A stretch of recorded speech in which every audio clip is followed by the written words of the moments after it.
तर तिकडे निदा खानला कोणत्याही क्षणी अटक होण्याची शक्यता आहे। एसआयटी कडून निदा खानच्या शोधासाठी मुंबई, मुंब्रा आणि पुण्याला पथकं रवाना झाल्याची सूत्रांची माहिती आहे।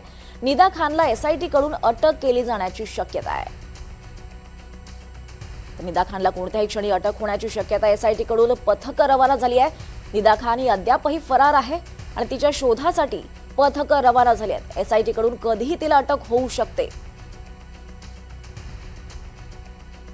तर मुंब्रा आणि पुण्याला ही पथकं रवाना झाली आहेत।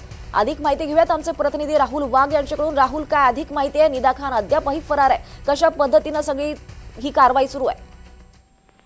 नाशिकमध्ये धक्कादायक प्रकरण हे समोर आलं होतं। एका बहुराष्ट्रीय कंपनीत काम करणाऱ्या 9 पीडित महिलांनी समोर आहे। त्या संदर्भातली तक्रार नाशिक पोलिसांकडे केली होती आणि नाशिक पोलिसांनी या सर्व तपास करण्यासाठी एक स्वतंत्र एसआयटीची देखील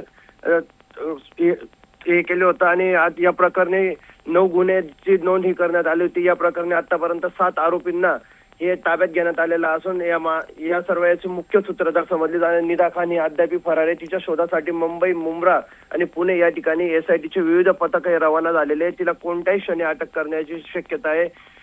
नाशिक सत्र न्यायालयाकडून तिचा अटकपूर्व जामिनावरती 27 एप्रिल रोजी सुनावणी पार पडणार आहे, मात्र त्यापूर्वीच तिला आता अटक केली जाण्याची शक्यता आहे। निश्चितच राहुल, या संदर्भातले अपडेट्स तुमच्याकडनं घेत राहू। तुर्तास धन्यवाद या सविस्तर माहितीसाठी। तर निदा खान ही अजूनही फरार आहे। तिच्या शोधासाठी पथकं रवाना करण्यात आली। एसआयटीचं पथक हे मुंब्रा, पुण्याला रवाना झालेलं आहे आणि कोणत्याही क्षणी निदा खानला अटक होण्याची शक्यता आहे।